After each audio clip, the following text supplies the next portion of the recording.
Salut tout le monde, donc je vous retrouve aujourd'hui. Donc là, la dernière fois que je vous ai filmé, j'ai continué la belle voisine. Donc là, le côté là il est plaqué, le haut il est plaqué, il me restera la plaque à mettre là-bas.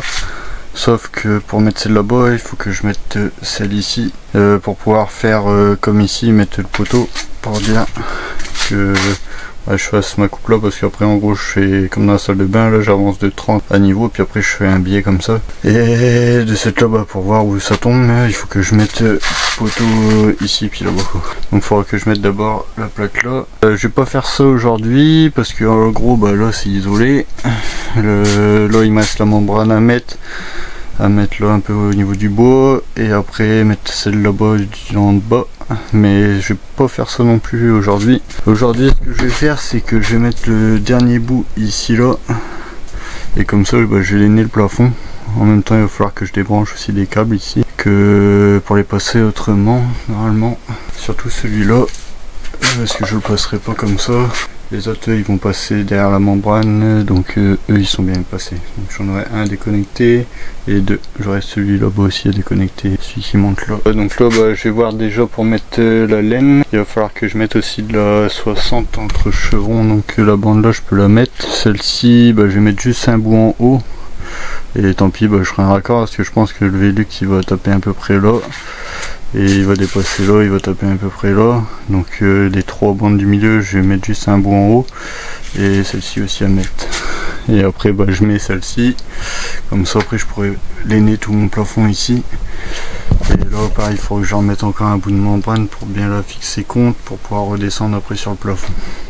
Parce qu'en gros il faudra d'abord que je commence par la bande ici, pour pouvoir après blinder sur le haut, pour monter jusqu'à la pointe. C'est le but d'aujourd'hui. Donc bah, je vous laisse avec la suite de la vidéo. Ah oui, j'avais oublié. La dernière fois on a vu, il y avait un commentaire. Pourquoi alors mettre un pare-pluie, mettre de la laine avec un pare-vapeur, remettre une laine avec un pare-vapeur, et puis ensuite mettre la membrane en gros pare-vapeur.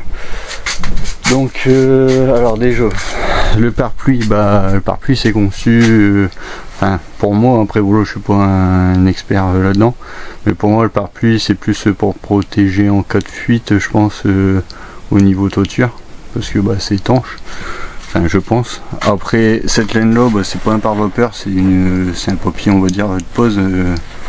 Ça fait pas du tout office de pare-vapeur. Après celle-ci, il y en a qui disent c'est un pare-vapeur, il y en a qui disent c'est un papier de pose. Sincèrement je sais pas trop. Après tout ce que je sais c'est que cette laine là elle est vendue exprès pour mettre avec la membrane. Donc si ça serait vraiment un pare-vapeur qu'il y a là-dessus, ce serait pas vendu je pense avec la membrane qui fait pare-vapeur, je pense. Mais après encore une fois je suis pas expert là-dedans. Je pense que réellement le pare-vapeur c'est vraiment la membrane. Après les laines c'est juste des papiers de pose. Enfin en tout cas la 60 c'est sûr c'est du papier de pose. Parce que ça ressemble pas du tout quoi, c'est transparent. Et si je me passe mes mains à travers, on voit très bien, c'est pas... ça retient rien quoi, je suis sûr que je peux mettre de l'eau dedans, l'eau elle passe direct au travers.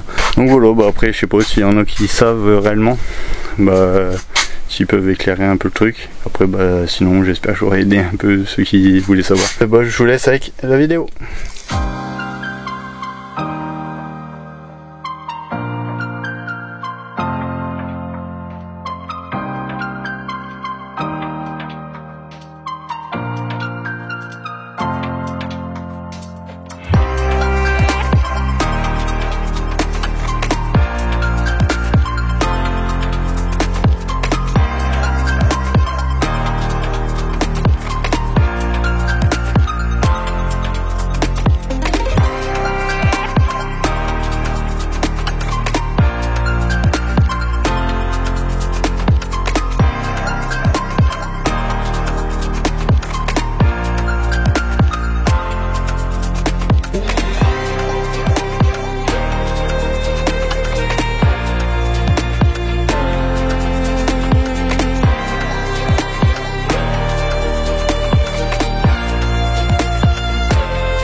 monde, j'espère que vous allez bien. Je vous retrouve aujourd'hui en fin de vidéo pour clôturer ce vlog. Donc j'espère que ce vlog vous aura plu. Donc si c'est le cas, n'hésite pas à t'abonner, à mettre un petit pouce bleu, à activer la petite cloche de notification pour oublier aucune de nos vidéos qui sortent tous les dimanches à 11 h.